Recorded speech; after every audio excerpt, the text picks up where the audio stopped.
lot to talk about, but I'm out of time. Thank you so much for your time. So I'm trying to get that again. The HOD Cargo Maritala Mohammed International Airport, Lagos, John Ogbe. Let's turn attention to the nation's capital, where the National Assembly says it will intervene to ensure the $1.9 billion railway project from Kano to Maradi in Republic of Niger gets the required funds to ensure its completion in record time. The Senate and House of Representatives Committees on Land Transport made this commitment at an oversight visit to the 400-kilometer railway project. Joke Adisa reports. This is one of the legacy projects of the President Muhammadu Buhari administration. In 2022, the Buhari government signed a pact worth $1.9 billion with a Portuguese company. By the terms of the contract, the federal government takes 15% of the contract sum, while selected partners, including the African Development Bank, will pay the balance of 85%.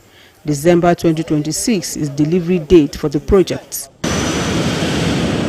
The Bola Tinubu government says it is determined to actualize the completion of this project. Federal legislators carrying out their oversight duties are on an inspection visit and are led by the Minister of Transportation, Sahid Halkali.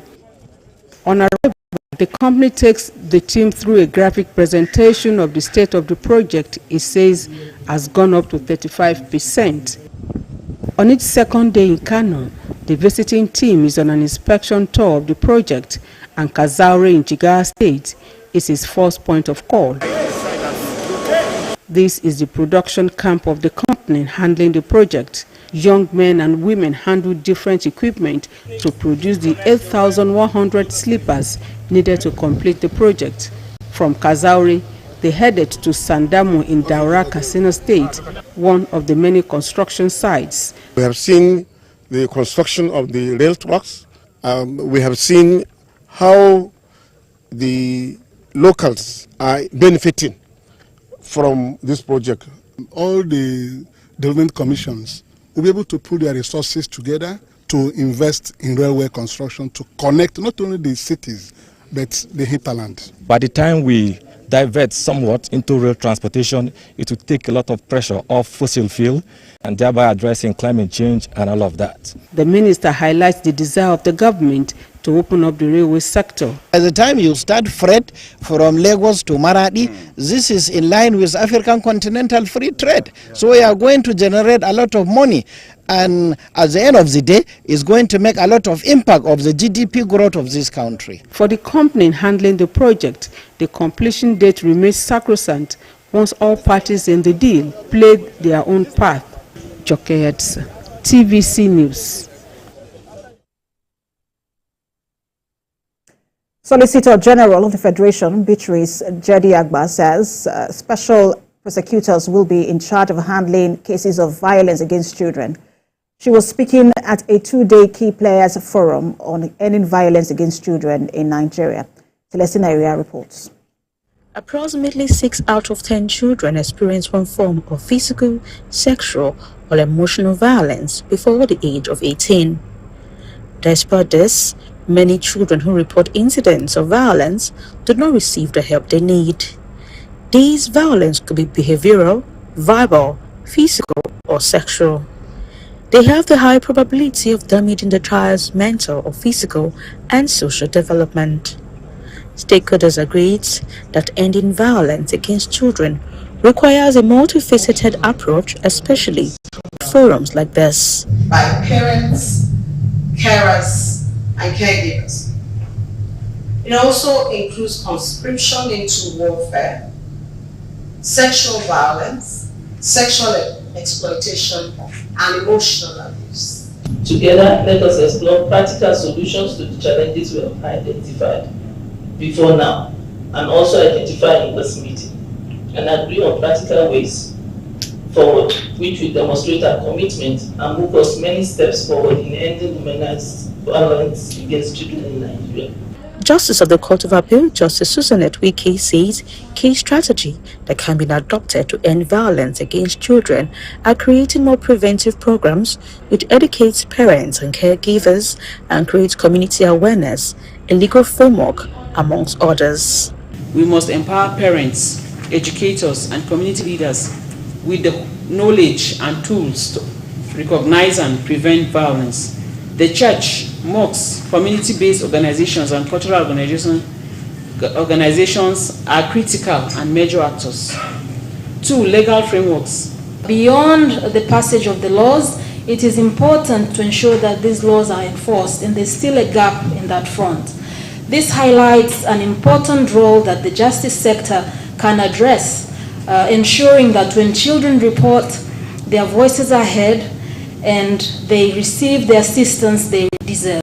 It is important that when children report incidents of violence against them, it is not trivialized, but their voices are heard and they receive the assistance they deserve. Celestina Iria, TVC News, Abuja. Let's turn to Katsina State, where the state government has received another 21,000 bags of rice from the federal government. The food items were delivered to the state governor by the Presidential Palliative Distribution Committee for Northwest. Palliatives reports. This is another intervention by the federal government to assist the vulnerable and less privileged to enable them cope with the realities of the time. Even last August, the federal government supplied 20 trucks of 5 states across the country to ease the suffering of Nigerians. Flag off of the distributions of the rice palliative provided by His Excellency President Aswati Bola Ahmed Tinubu, Commander-in-Chief of the Armed Forces, Federal Republic of Nigeria. Mr. President, appreciate your support and continued cooperations and endurance. When we came on board, we discovered that a lot of sacrifice must be done in order to get things working for the betterment of Nigeria and Nigeria as a team. The large crowd of beneficiaries represents various groups and categories of beneficiaries from the 34 local government of the state. Katsina State Governor Dikko Umar Radda, who spoke in Hausa, explained the effort his administration is making to promote dry season farming. This is the second time we are receiving this kind of rice palliative. The president has also assisted us with fertilizer for both rainy and dry season farming. We are privileged to have the Bola Tinubu presidency for his concern on our state. Similarly, we earmarked over 30 billion naira for the supply of farm implements to boost farming across board. Minister of Economic Planning Abubakar Bagudu was also at the event to highlight the strategic reforms being undertaken by the federal government to reposition the nation's economy. However, the recent hike in prices of food items in parts of the country is gradually impacting the lives of the people, especially at the grassroots. But the need for more and more palliatives cannot be overemphasized. Palliatives, TVC News, Katsina. And here in Lagos State, youths have been advised to take advantage of the opportunities the real estate sector brings to create meaningful employment. This comes as practitioners embarked on the training of young people in the sector. They believe that the sector can be a game changer in the lives of young people, hence the need to equip them with the necessary knowledge to thrive in the industry. Today we are making a statement that there is need for estate agents to undergo training and meeting up with their peers globally. And that is what we have achieved with this training program. It's the first in the series and is going to be continuous. It's an avenue for agents to discuss about the conducts and standards expected of us in discharge of our obligations to our numerous clients. Clients are complaining about our conducts, and the market is reflecting in a negative way to some of the things we do.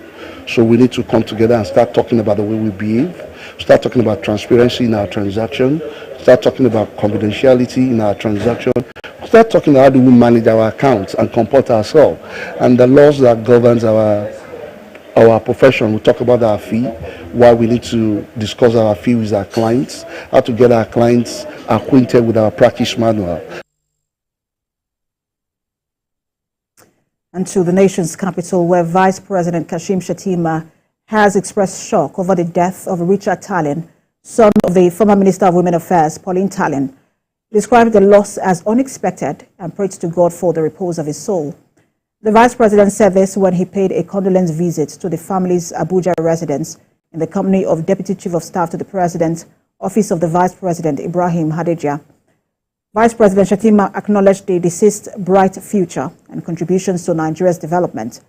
Richard Tallinn died in Abuja over the weekend. He is survived by his wife and 3 children.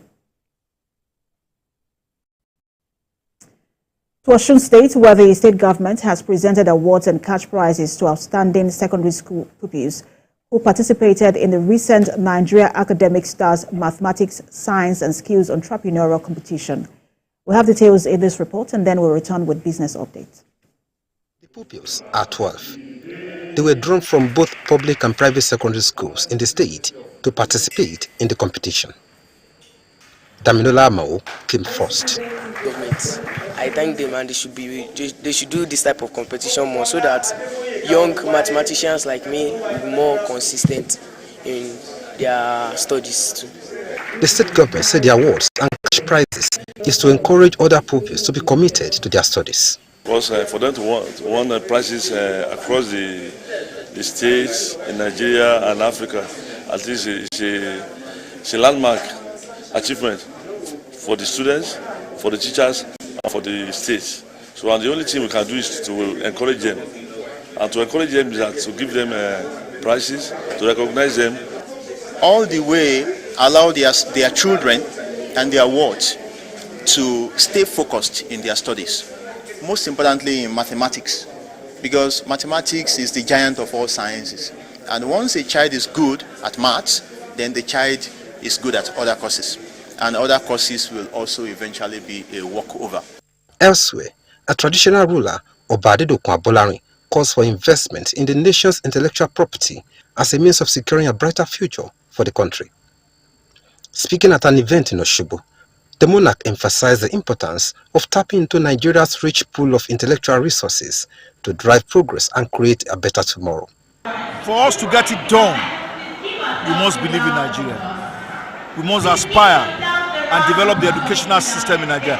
And I always tell people, government alone cannot do it. I would advise parents, be more involved in what your children are doing in the school. Be more involved. Ask them questions. Be free with them. Be their friend. Don't just say that the school should take care of everything. Representative of the state government promised the administration's commitment to quality education. Rafiu Hamid, TVC News, Osogbo.